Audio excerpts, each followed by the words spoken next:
조 바이든 미국 행정부가 반도체 공급망 문제에 대응하기 위해 소규모 반도체 공급망 협력체 구축을 추진하고 있습니다.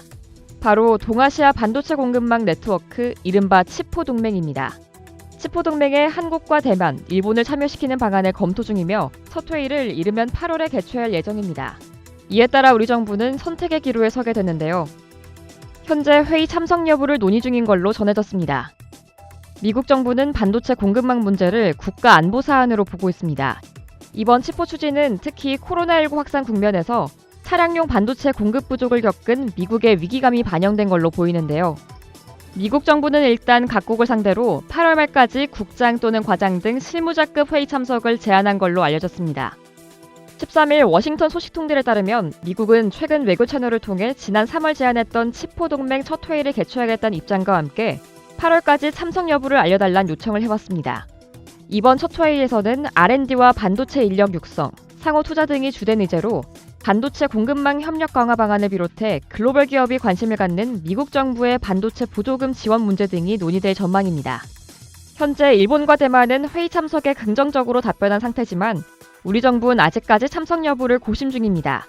자칫 치포 교합이 바이든 행정부의 인도태평양 지역 대중국 견제 행보 일환으로 보일 수 있다는 점 때문인데요.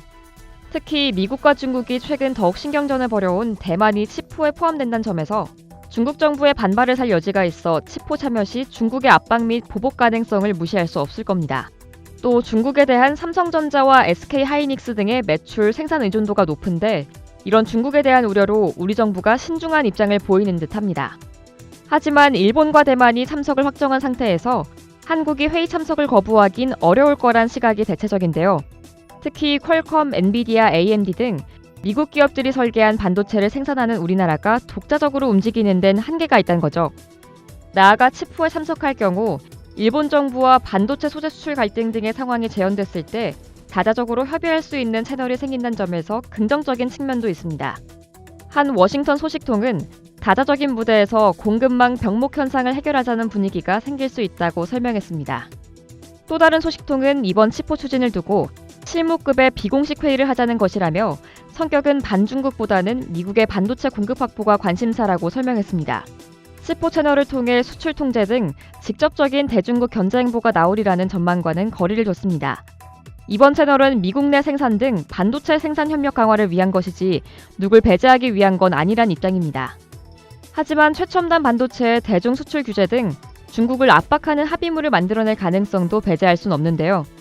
미국은 이미 최첨단 반도체 생산 장비를 만드는 일본 및 네덜란드와 함께 최신 장비의 중국 유입을 막는 협의 채널을 비공식적으로 운영하는 걸로 알려져 있기 때문입니다. 한국으로선 반도체 산업을 주도하는 미국의 공급망에서 빠지기도 중국 내 반도체 산업의 피해 가능성을 무시하기도 어려운 상황이라 우리 정부가 어떤 결정을 내릴지 관심이 모아지고 있습니다. 이상 여의도 튜브였습니다.